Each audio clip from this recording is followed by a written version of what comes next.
Hello, me doctor Priyal my fight with cancer. सध्या एक funny story सगळी सुरू आहे, इन्फ्लुअन्स सुरू आहे सोशल मीडियावर, तो म्हणजे सय्यारा रिव्ह्यू.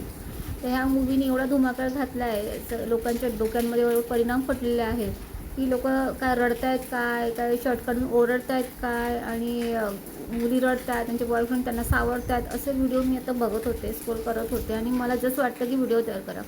इतका इमोशनल ब्रेकडाऊन ह्या जेनझी लोकांचा आता होतो आहे. 10 पुढे करून ते मूवी बघायला गेलेले हे पोरं आहेत सध्याची जनरेशन, आणि यांना एवढी ती लव्ह स्टोरी भाऊ पडते.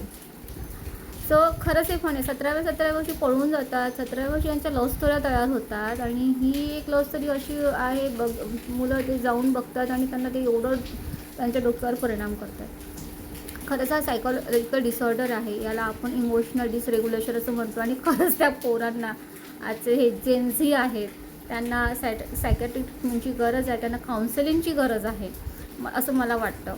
जे मुलं कधी आईवडिलांसाठी एवढे रडले नसतील, तेव्हा एका लव्ह स्टोरीसाठी हे पोरं रडत आहेत ना, दिसत आहेत आत्ता. म्हणजे इतकं ओव्हर ॲक्टिंग, एवढं त्यांचं सध्या मानसिक संतुलन मी म्हणेल या जनरेशनचं हे झालेलं आहे.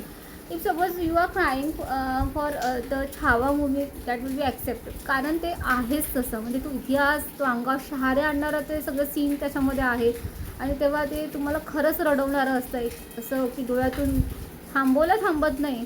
पण हे असं लव्ह स्टोरीसाठी ही पोरं इतकं आकांत करतायत, तर खरंच हा आहे ॲबनॉर्मल आहे. इमोशनल हे एवढा यांचा ब्रेकडाऊन होतं, हे खरंच ॲबनॉर्मल आहे. आणि सायकोलॉजिस्ट म्हणून मला खरंच वाटलं की ह्या लोकांना सायकॅट्रिक ट्रीटमेंटची गरज आहे, आणि काउन्सिलिंगची गरज आहे. Thank you so much.